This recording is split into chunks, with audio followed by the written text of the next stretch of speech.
नमस्कार. जय महाराष्ट्र. कोंडवाडा बंद, रस्त्यावर भटक्या जनावरांचा धुडगूस. देऊळगावच्या शहरात अपघाताचा धोका वाढला. नगर परिषदेच्या दुर्लक्षामुळे भटक्या जनावरांचा त्रास. कोंडवाडा तातडीने सुरू करण्याची नागरिकांची मागणी. शहरातील पशु कोंडवाडा अनेक वर्षापासून बंद असल्याने शहरात भटक्या जनावरांचा मोठ्या प्रमाणात वावर वाढला असून नागरिकांच्या सुरक्षतेचा प्रश्न ऐरणीवर आला आहे. कोंडवाडा बंद असल्यामुळे गायी, बैल व इतर जनावरे मुख्य रस्ते, चौक, बाजारपेठ आणि सार्वजनिक ठिकाणी मुक्तपणे फिरत असून अनेक ठिकाणी रस्त्यावर ठाम मांडून बसत आहे. त्यामुळे वाहतुकीचा मोठा अडथळा निर्माण होत असून अपघाताचा धोका दिवसेंदिवस वाढत आहे.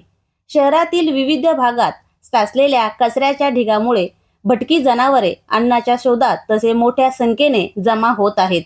परिणामी वाहतूक कोंडी होत असून भरधाव वाहनाच्या धडकेत अनेक मुख्य जनावरांचा दुखापत होत आहे. तसेच वाहन चालक, दुचाकीस्वार आणि पदचाऱ्याच्या जीवालाही गंभीर धोका निर्माण झाला आहे.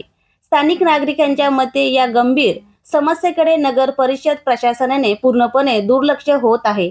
शहराच्या विकासासाठी लाखो रुपयांचा निधी खर्च केला जात असला तरी अनेक वर्षापासून बंद असलेल्या कोंडवाड्याबाबत कोणतेही ठोस पावले उचलली जात नसल्याने नागरिकांमध्ये तीव्र नाराजगी आहे.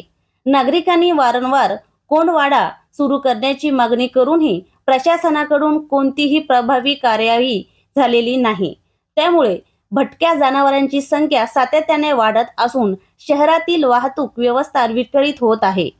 नागरिकांनी नगर परिषद प्रशासनाकडे तातडीने कोंडवाडा सुरू करून भटक्या जनावरांची योग्य व्यवस्था करावी, शहरातील कचऱ्याची नियमित साफसफाई करावी आणि रस्त्यावरील वाहतूक अडथळा ठरणाऱ्या या समस्येचे कायमस्वरूपी निराकरण करावे अशी जोरदार मागणी केली आहे.